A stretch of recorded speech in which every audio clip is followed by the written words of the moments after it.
യൂറിത്മിക്സ് അഥവാ പാട്ടിനൊത്തൊരു നൃത്തം. വേനലവധിയുടെ ദിനങ്ങൾ കഴിഞ്ഞു. അധ്യയന വർഷത്തിന്റെ രണ്ടാമത്തെ പകുതി ആരംഭിച്ചു. ജപ്പാനിൽ സ്കൂൾ വർഷം തുടങ്ങുന്നത് ഏപ്രിൽ മാസത്തിലാണ്. നമുക്ക് സ്കൂൾ അവധി തുടങ്ങുന്ന സമയത്ത്. അവധിക്കാലത്തെ സമാഗമങ്ങളിലൂടെ മുതിർന്ന ക്ലാസ്സിലെ ആൺകുട്ടികളും പെൺകുട്ടികളും അടക്കം എല്ലാവരും കൊച്ചു ടോട്ടോയുടെ ഇഷ്ടക്കാരായി മാറിക്കഴിഞ്ഞിരുന്നു. അവധിയാണെങ്കിലും കുട്ടികൾക്ക് അങ്ങോട്ടും ഇങ്ങോട്ടും കാണാനും ഇടപഴകാനുമുള്ള അനവധി അവസരങ്ങൾ കൊബായാഷി മാസ്റ്റർ സ്കൂളിൽ ഒരുക്കിയിരുന്നുവല്ലോ. ടോമോഗക്കുവാനെ ആ സ്കൂളിനെ കൂടുതലായി ഇഷ്ടപ്പെട്ടു തുടങ്ങി. മറ്റ് സാധാരണ പള്ളിക്കൂടങ്ങളിൽ നിന്ന് എത്ര വിഭിന്നമാണ് ടോമോയിലെ പഠനവേളകളും രീതികളും എന്നത് വളരെയധികം പ്രധാനമാണ്. മാത്രമല്ല, വളരെയധികം സമയം സംഗീത പരിശീലനത്തിനായി ടോമോയിൽ വിനിയോഗിച്ചിരുന്നു. ഏറെ വൈവിധ്യമാർന്ന പല സംഗീത പാഠങ്ങളുമുണ്ട് ടോമോയിൽ.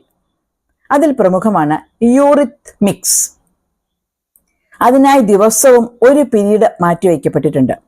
താളബദ്ധമായ ഒരുതരം അധ്യയന സമ്പ്രദായമാണ് യൂറിത്മിക്സ്. സംഗീതജ്ഞനും അധ്യാപകനുമായ എമിലി ജാക്വയെ ഡാൽക്രോസ് എന്ന സ്വിറ്റ്സർലൻഡുകാരനായ സവിശേഷ അധ്യാപകനാണ് ഈ ഒരു രീതി വികസിപ്പിച്ചെടുത്തത്. 1904 അദ്ദേഹത്തിന്റെ പഠനങ്ങൾക്ക് പ്രചാരം സിദ്ധിച്ചു തുടങ്ങി. തുടർന്ന് യൂറോപ്പിലും അമേരിക്കയിലും ഈ താളബദ്ധമായ സംഗീത പരിപാടിക്ക് പെട്ടെന്നാണ് ഒരു പ്രചാരം കൈവന്നതും പ്രയോഗത്തിൽ വന്നതും. അവിടങ്ങളിലെമ്പാടും യൂറിത്മിക്സ് ഗവേഷണ പരിശീലന കേന്ദ്രങ്ങൾ സ്ഥാപിക്കപ്പെട്ടു. ഇവിടുത്തെ കഥ അതല്ല. ഡാൽക്രോസിന്റെ യൂറിത്മിക്സ് എങ്ങനെയാണ് ടോമോയിലെത്തിയത്? കൊബയാഷി മാസ്റ്റർ ഇതെങ്ങനെ കണ്ടുപിടിച്ചു? നമുക്കൊന്ന് നോക്കാം. ടോമോ സ്കൂൾ തുടങ്ങുന്നതിന് മുൻപേ സൊസാക്കു കൊബയാഷി യൂറോപ്പിലുടനീളം സഞ്ചരിച്ചിരുന്നു. വിദേശത്ത് കുട്ടികളെ പ്രാഥമിക വിദ്യാഭ്യാസം ചെയ്യിക്കുന്നതിന് സ്വീകരിച്ച മാർഗങ്ങൾ എന്തൊക്കെ എന്ന് കണ്ടു മനസ്സിലാക്കുകയായിരുന്നു അദ്ദേഹത്തിന്റെ ഉദ്ദേശം. ഒരുപാട് എലമെന്ററി സ്കൂളുകൾ അദ്ദേഹം സന്ദർശിച്ചു. വിദ്യാഭ്യാസ വിചക്ഷണന്മാരുമായി അനവധി സംഭാഷണങ്ങൾ നടത്തി. ഒടുവിലാണ് അദ്ദേഹം ഡാൽക്രോസിനെ കണ്ടുമുട്ടിയത്. അത് പാരീസിൽ വെച്ചായിരുന്നു. ഒരു മികച്ച സംഗീത രചയിതാവ് കൂടിയായിരുന്നു ഡാൽക്രോസ്. അതിനുമുപരി ഒരു വിദ്യാഭ്യാസ വിദഗ്ധൻ. കേവലം ചെവികൾ കൊണ്ടല്ലാതെ ആത്മാവിന്റെ ആഴങ്ങളിൽ സംഗീത ബീജികളെ ആവാഹിക്കാനും അനുഭവിച്ചറിയാനും നമ്മുടെ കുട്ടികളെ സജ്ജരാക്കുന്നത് എങ്ങനെ? അതായിരുന്നു ഡാൽക്രോസിനെ ഏറെക്കാലമായി അലട്ടിക്കൊണ്ടിരുന്ന ഒരു പ്രശ്നം. നിർജീവവും വരണ്ടതുമായ വെറും സങ്കേതങ്ങളുടേതല്ല, മറിച്ച് ചടുലമായ ചലനങ്ങളുടേതാണ് സംഗീതമെന്ന് ഈ കുഞ്ഞുങ്ങൾക്ക് എങ്ങനെ മനസ്സിലാക്കി കൊടുക്കും? പിഞ്ചു കുഞ്ഞുങ്ങളുടെ സംവേദനക്ഷമതയെ തൊട്ടുണർത്തുന്നത് എങ്ങനെ? ഡാൽക്രോസ് അഗാധമായി ചിന്തിച്ചിരുന്നു. ഓടുമ്പോഴും ഒറ്റക്കാലിൽ കൊന്നിക്കളിക്കുമ്പോഴും സ്കിപ്പിംഗ് റോപ്പിന് മുകളിലൂടെ നിർത്താതെ ചാടുമ്പോഴുമുള്ള കുട്ടികളുടെ പ്രത്യേകതകൾ അദ്ദേഹം സസൂക്ഷ്മം നിരീക്ഷിച്ചു. ഡാൽക്രോസിനെ ആകർഷിച്ചത് കുട്ടികളുടെ സവിശേഷമായ താളമായിരുന്നു. താളനിബദ്ധമായ വ്യായാമ രീതികൾ ചിട്ടപ്പെടുത്തുക എന്ന ആശയം അങ്ങനെയാണ് അദ്ദേഹത്തിന്റെ മനസ്സിലുദിച്ചത്.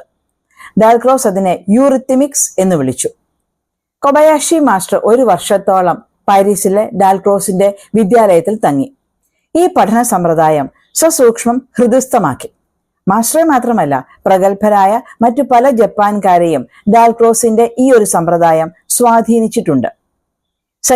സംഗീതക്കാരനായ കൊസ്കാക് യമാദ, ജപ്പാനിലെ ആധുനിക നൃത്തത്തിന്റെ പ്രയോക്താവായ ബക്കു ഇഷി, കബൂക്കി നടനായ ഇച്ചിക്കാവ സദാൻജി, കഴിഞ്ഞിട്ടില്ല ആധുനിക നാടകത്തിന്റെ വക്താവായ കബാറു ഒസന്നായി, നർത്തകൻ മിഷിയോ തുടങ്ങി പലരും പല കലാരൂപങ്ങളുടെയും അടിസ്ഥാന പാഠങ്ങളായി ഡാൽക്രോസിന്റെ ഈ നിരീക്ഷണങ്ങളെ വിലയിരുത്തി. എന്നാൽ ജപ്പാനിലെ പ്രാഥമിക വിദ്യാഭ്യാസ രംഗത്ത് ഈ സമ്പ്രദായം ആദ്യമായി പ്രയോഗത്തിൽ വരുത്തിയത് കൊബയാഷി മാസ്റ്റർ തന്നെയായിരുന്നു. എന്താണ് ഈ യൂറിത്മിക്സ് എന്ന് ആരെങ്കിലും ചോദിച്ചെന്നിരിക്കട്ടെ, അദ്ദേഹം പറയും, അതൊരു കായിക കലയാണ്. ശരീരത്തിന്റെ പ്രവർത്തനങ്ങളെ ശുദ്ധീകരിച്ചെടുക്കുന്ന, ശരീരത്തെ ഉപയോഗിക്കുകയും നിയന്ത്രിക്കുകയും ചെയ്യുന്നത് എങ്ങനെ എന്ന് ആത്മാവിനെ പഠിപ്പിക്കുന്ന, മനസ്സിനും ശരീരത്തിനും താളബോധം പകർന്നു തരുന്ന ഒരു കായിക കലാരൂപം. യൂറിത്മിക്സ് പരിശീലിക്കുന്ന ഒരാളുടെ വ്യക്തിത്വം അടിമുടി താളാത്മകവും ചടുലവുമാകും. താളാത്മകമായ വ്യക്തിത്വം ബലിഷ്ഠവും മനോഹരവുമാണ്. അത് പ്രകൃതിക്ക് അനുരൂപവും പ്രകൃതിയുടെ നിയമങ്ങൾക്ക് അനുസരണവുമാണ്. ശരീരത്തെ താളാനുസൃതമായി ചലിപ്പിക്കുന്നതിനുള്ള അടിസ്ഥാന പാഠങ്ങളോടെയാണ് ടോട്ടോച്ചാൻ പരിശീലനം ആരംഭിക്കുന്നത്. അസംബ്ലി ഹാളിലെ ഇടുങ്ങിയ സ്റ്റേജിലായി ഒരു പിയാനോ സ്ഥാപിച്ചിട്ടുണ്ട്. മാസ്റ്റർ അത് പ്രവർത്തിപ്പിച്ചു തുടങ്ങും. കുട്ടികൾക്ക് തങ്ങൾക്ക് ഇഷ്ടമുള്ളിടത്ത് നിന്നുകൊണ്ട് പാട്ടിന്റെ താളത്തിനനുസരിച്ച് ചലിച്ചു തുടങ്ങാം. തോന്നിയ ദിക്കിൽ തോന്നിയ പാട് സഞ്ചരിക്കാം. ഒരു നിയമങ്ങളുമില്ല. പക്ഷെ പരസ്പരമുള്ള കൂട്ടിയിടി ഒഴിവാക്കണം. അതുകൊണ്ടായിരിക്കണം ഒരേ ദിശയിൽ തന്നെ ചുറ്റി സഞ്ചരിക്കാനായിരുന്നു കുട്ടികൾക്ക് ഇഷ്ടം. താളം ഇരട്ടിക്കുകയാണെങ്കിൽ സഞ്ചാരത്തോടൊപ്പം അവർ സംഗീത സംവിധായകരുടെ മട്ടിൽ കൈ ഉയർത്തുകയും താഴ്ത്തുകയും ചെയ്യണം. പാദങ്ങളുടെ ചലനം വളരെ ലളിതമാണ്. കാൽ ചുവടുകൾ കനപ്പിച്ചു വെക്കേണ്ടതില്ല. എന്നുവെച്ച് ബാലയിൽ എന്നതുപോലെ വിരലിന്മേൽ നടക്കണമെന്നോ ഒഴുകി നീങ്ങണമെന്നോ അല്ല അർത്ഥം. ശരീരം പൂർണ്ണമായും അയച്ച് തളർത്തി അലസമായി ഇടുക. പാദങ്ങളെയും വിരലുകളെയും അവയുടെ വഴിക്ക് വിടുക. ഒരു തരം ഒഴുകൽ. അതാണ് മാസ്റ്ററുടെ നിർദ്ദേശം. ശരി എന്ന് തോന്നുന്ന ഏത് രീതിയിലും നിങ്ങൾക്ക് നടക്കാം, മാസ്റ്റർ പറഞ്ഞു.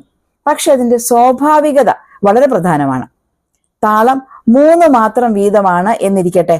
കുട്ടികൾ തങ്ങളുടെ കരചലനങ്ങൾ അതിനനുസരിച്ച് മാറ്റുന്നു.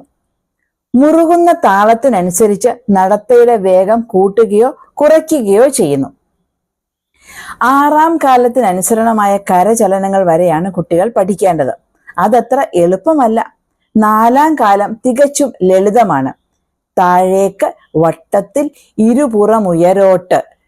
താളം 5ാം കാലത്തിലേക്ക് കടന്നാലോ? താഴേക്ക് വട്ടത്തിൽ മുന്നോട്ടിരുപുറം ഉയരോട്ട്. ഇനിയാണ് 6 മാത്രം. താഴേക്ക് വട്ടത്തിൽ മുന്നോട്ട് വട്ടത്തിൽ ഇരുപുറം ഉയരോട്ട്. ഇങ്ങനെയാണ്. ഓരോ അടുത്ത താള വേഗത്തിലും സംഗതി കടുപ്പമേറും. ഏറ്റവും കഠിനം മറ്റൊന്നാണ്. പിയാനോയിലെ കാലം മാറിയാലും ഞാൻ പറയുന്നത് വരെ നിങ്ങൾ പഴയ താളത്തിൽ തന്നെ സഞ്ചരിക്കുക. ശ്രദ്ധിച്ച് സഞ്ചരിക്കുക. കുരുക്കു പിടിച്ച ആ അഭ്യാസത്തിന് മുമ്പ് മാസ്റ്റർ മുന്നറിയിപ്പ് നൽകും. ഇരട്ട മാത്രയിൽ കുട്ടികൾ ചലിച്ചുകൊണ്ടിരിക്കുകയാണെന്നിരിക്കട്ടെ. പെട്ടെന്ന് പിയാനോ 3ാമത്തേതിലേക്ക് പ്രവേശിക്കുന്നു. 3 താളത്തിന്റെ ഇടവേളകൾ ശ്രദ്ധിച്ചുകൊണ്ട് കുട്ടികൾ ഇരട്ട താളത്തിനനുസരിച്ച് സഞ്ചരിക്കണം. വലഞ്ഞത് തന്നെ ഇല്ലേ? കേൾക്കുന്ന നമുക്ക് തന്നെ ഒന്നും മനസ്സിലാവുന്നില്ല. പക്ഷേ കുട്ടികളിൽ ഇത് ഏകാഗ്രത വളർത്തും എന്നാണ് മാസ്റ്ററുടെ അഭിപ്രായം. ഇനി താളം മാറ്റിക്കോളൂ. അല്പസമയത്തിന് ശേഷം മാസ്റ്റർ ഉച്ചത്തിൽ അനുവാദം തരും. ഒന്ന് ആശ്വസിച്ചുകൊണ്ട് ചലനം 3ാം കാലത്തിലേക്കാക്കാനുള്ള തത്രപ്പാടാണ് പിന്നെ. പക്ഷെ ആ സന്ദർഭത്തിൽ പ്രത്യേക ശ്രദ്ധ ആവശ്യമുണ്ട്. ഇരട്ട താളത്തിൽ നിന്ന് മനസ്സിനെ മോചിപ്പിക്കുക എന്നതാണ് പ്രധാനം. പേശികൾക്ക് 3 മാത്രയിലേക്ക് മാറാനുള്ള സന്ദേശം ലഭിക്കണം. പേശികൾ അവ സ്വീകരിക്കണം. മാത്രമല്ല, ഇതിനിടയിൽ പശ്ചാത്തല താളം തന്നെ അടുത്ത ഘട്ടത്തിലേക്ക് പ്രവേശിച്ചു എന്നും ഇരിക്കും. പരിശീലനത്തിന്റെ ആരംഭകാലത്ത് കൈയും കാലുമൊക്കെ തോന്നിയപടിയായിരിക്കും ചലിക്കുക. സംഗതി ആകെ കുഴഞ്ഞാലോ? അയ്യോ, എന്റെ മാസ്റ്റർ നിക്ക്, ഒരു നിമിഷം, മാസ്റ്റർ ഇത് കിട്ടുന്നില്ല, മാസ്റ്റർ ഞാൻ എത്തിയില്ല. പലപ്പോഴും പലയിടത്തുനിന്നും ഇങ്ങനെയുള്ള ഒച്ചകളൊക്കെ ഉണ്ടാവും. കുട്ടികളുടെ മുറവിളി. പക്ഷേ നിരന്തര പരിശീലനത്തിലൂടെ ചലനങ്ങൾ അടുക്കും ചിട്ടയും ഉള്ളതായി മാറുന്നു. പിന്നെ കാര്യങ്ങൾ അനായാസമാണ്. മനോധർമ്മം അനുസരിച്ച് വ്യത്യസ്തമായ രീതികൾ സ്വയം ആവിഷ്കരിക്കാൻ കൂടി കുട്ടികൾ പ്രാപ്തരാകുന്നു. അതോടെ സംഗീതാത്മക ചലനം അവർ തികച്ചും ആസ്വദിച്ചു തുടങ്ങുകയായി.